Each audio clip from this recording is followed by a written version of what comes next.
Hi, my name is Alexandria, and today my instructional video is going to be about switch conditional. So switch is really similar to an if statement, except for the fact that with each case, so let's say we have a case, it couldn't be a range. So you can't say from 1 to 3. Like, it wouldn't check those variables. You would have to specifically say case would have to be 1, 2, or 3. But what also is different from a switch is if you were to do an if statement and you wanted the range from 80 to 90, it would also get like the 90.5s or the well, from 80 to 90. So 80.5 to, let's say, 85.53. But if you were to individually list out, say you wanted the range from 85 to 90, if you list out 85, 86, 87, 88, 89, and 90, the case would only look at each number individually, not including the ranges that are between each number. So cases are good for when you just want like an input value, like 1 is supposed to equal something. So they're very simple to use. So the basic setup of a switch is start off with switch and a parameter, which is the variable you're looking at, basically. Then you indent and you go to a case. So let's say this case is 1. And then within that case, if the parameter satisfies the 1, then it will run a code block. And we're just going to label it code block 1. However, if it doesn't, and we had a second case, it would move on to see if it satisfies the second case. So if it had the value 2. If it does, then it would run under code block 2. And it would keep on and on and on and on until you could choose to put in an otherwise statement. Which, like in if you put else, this is kind of like the same thing, where whatever's left over or whatever it doesn't get to satisfy, it just equals another code block so to follow. So you say code block in, since we don't know the final number of how many cases there were. And then you just have to make sure that you end the switch. So it should line up with the switch to end it, so that MATLAB knows that you're done using it.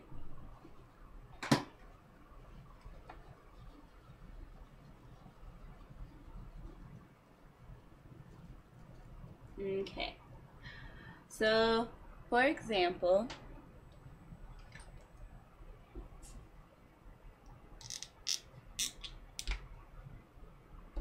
if we had A equal to 2, and then we started a switch, and it would be focused on the parameter A to see where A would equal. So case 1 would basically mean if A is equal to 1, then it would follow a code block. So the code block would be B equals 4. Then we'd also have a case number 2. So if A is equal to 2, then B would equal 5. Then otherwise,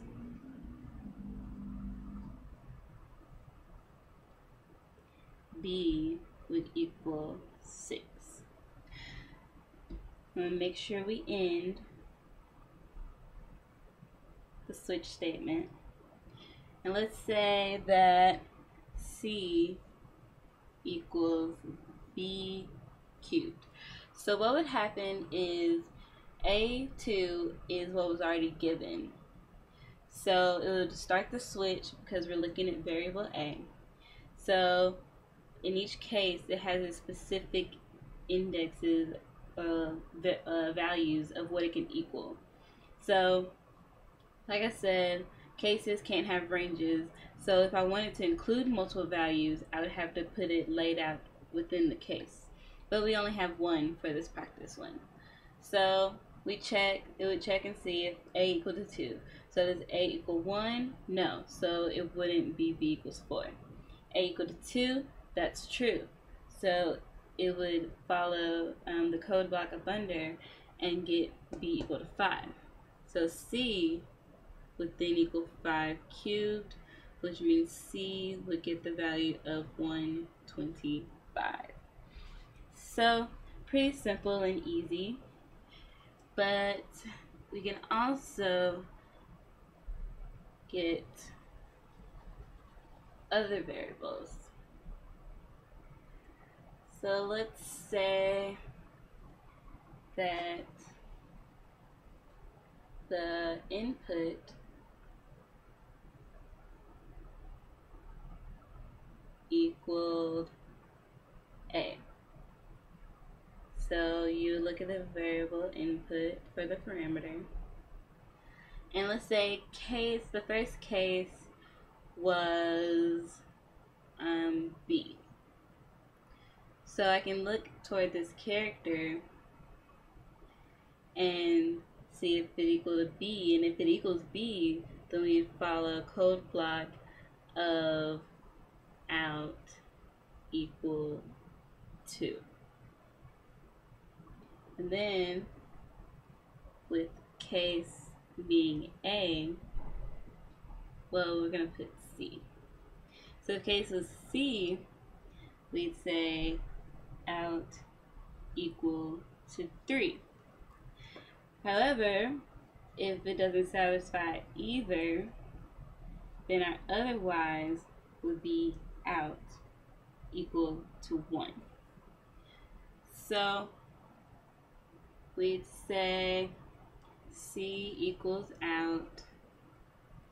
So it'd run through just like it did before, where input is a. So it'd run for the parameter input, and so look at the first one. Case 1 is b. Characters don't match, so it'd move on to the next one. Characters a and c don't match, so then it'll go to the otherwise. Otherwise, the output is going to be 1. So since it didn't satisfy the previous cases, it would fall under the otherwise. Therefore, c would get the value of 1. So pretty simple, pretty easy, nothing too complicated. Just remember that with cases, you cannot use a range like you can in the if statement, and that you would have to write down each state one by one every time, regardless of what you wanted to enter. So that's the end of my instructions on the basics of how to use the switch conditionals. Hope you enjoyed it.